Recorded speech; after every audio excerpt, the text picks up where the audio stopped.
So, is Diablo 4 for you? Let's see. But first, let's do a quick cliff notes of my multiplayer gaming background to see if any of this might apply to you. I grew up on the golden age of Blizzard, playing classic World of Warcraft to Cataclysm, until my guild died and pandas invaded. Then I went over to the golden age of League of Legends, until I realized every single game was a cesspool of toxicity and /mute all, and just getting into a game took over 20 minutes, to play in a toxic cesspool for 30 plus minutes, to spend another 20 minutes to get into a game again. Then I took the nomad route, playing a variety of different games until they slowly died or I slowly began to hate them, or both. The closest thing to Diablo I've played is Dragon Age Origins, and that's probably my favorite game of all time. I guess you could also count League of Legends, not as my favorite game, but it's a clicky mouse game, so it kinda counts. Shield, heal, cuddle.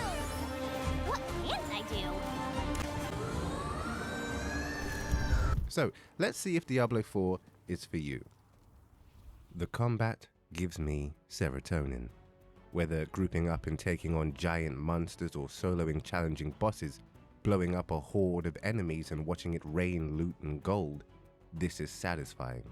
You can set 6 active abilities at one time, and you can experiment with and customize these abilities to find the perfect playstyle for you. And trust me, there are a lot of options. I'll talk about the skill trees later. It feels so fluid and every class feels unique. You've got the rogue lining up a horde of skeletons and blowing them up with one well-aimed penetration shot. The barbarian spinning to win. The druid calling down thunder and tornadoes and transforming into different animals. The sorceress pulling out a giant snake and burning everything to a crisp. The necromancer summoning a horde of minions and then watching the minions die in one hit. This might just be one of the best co-op systems to date. You can play cross-region and cross-platform with friends from anywhere, and on any platform. I also didn't notice any lag. Keep in mind, this was during the server slam, where the intention was to slam the servers. So that says a lot. Doesn't even matter what the level difference is, because you can scale up or down to your friend's level and participate in their campaign. If you're on the same story quest, your progress will be saved also, and no fighting over loot because you get your own loot. The skill trees are extensive, and the best thing about them is how just changing around a few things can completely transform your playstyle. As a rogue at only level 20, I managed to try out 4 completely different playstyles, and it doesn't feel overbearing. You'll know exactly what I mean if you've ever seen a Path of Exile skill tree.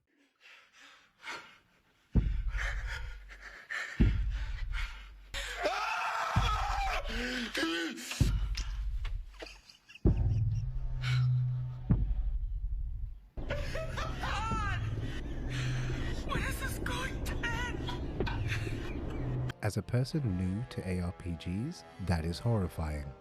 But with this, it feels like you can ease yourself into it without losing all the complexity. There's a lot of loot.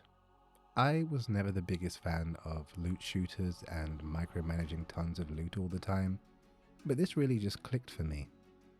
Nothing is more satisfying than finally getting the perfect legendary that you've been waiting for, and there's so much additional customization. Legendaries have things called aspects, which are unique class-specific passives that can complement or entirely change your playstyle. Then you can change up your skill tree to fit with your aspects better, or vice versa. The variety feels unlimited, and I can see why you can put so much time into a game like this. You're also able to extract the aspect from the legendary, if you want to place it on other items or just have them saved for later. You can reforge the stats of items or salvage them into crafting materials, along with adding that item into transmogrification clothing. And the transmogrification is deep too. You can change all pieces of armor and weapons into other pieces you found or bought along the way, and even change the colors. The map is huge, and you can really tell how much detail they put into the world. Nowhere is empty or meaningless. There are dynamic events everywhere that you can complete for loot and a currency called obols. You can gamble those obols at the purveyor of curiosities with a chance to get legendaries. Sellers with varying objectives and rewards, and loads of unique dungeons that can also reward aspects. You can find altars of Lilith that can give permanent buffs to all of your characters, even characters you haven't created yet. Oh, wow. Wow. There's so much to do. So the lore in Diablo is, it's a lot. So I'll just tell you what's going on in Diablo 4.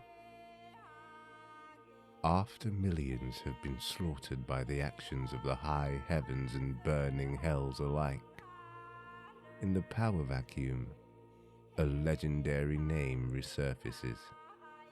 Lilith, daughter of Mephisto, the whispered progenitor of humanity. Her grip on Sanctuary cuts deep into the hearts of men and women alike, cultivating the worst in its denizens and leaving the world a dark, hopeless place. I highly recommend you look into the lore if you're interested though. I'm currently reading The Sin Wars. Battle Pass. The shop. The shop. The shop. And the shop. The shop. Buy the Battle Pass. Battle Pass. Battle Pass. The shop. Shop is trying to show you things that you want to buy. Don't ask questions. Just consume product and then get excited for next products. Yeah, I don't know about this one. I am biased though. I miss the days of seeing someone with cool gear or cosmetics and knowing that they earn that gear. I think it really cheapens the experience. But we're in the age of microtransactions, and unfortunately, I don't think that's changing. I'm hoping that this is also not pay to win, but we'll just have to see. Also, side note, I find it absolutely hilarious that the collector's edition, the most expensive bundle of this game, doesn't actually include the game. Yeah, this is the world we live in now. This is life. Genuinely, it's been so long since I've actually enjoyed playing a game. I thought I might actually be done with games, but this has brought me back.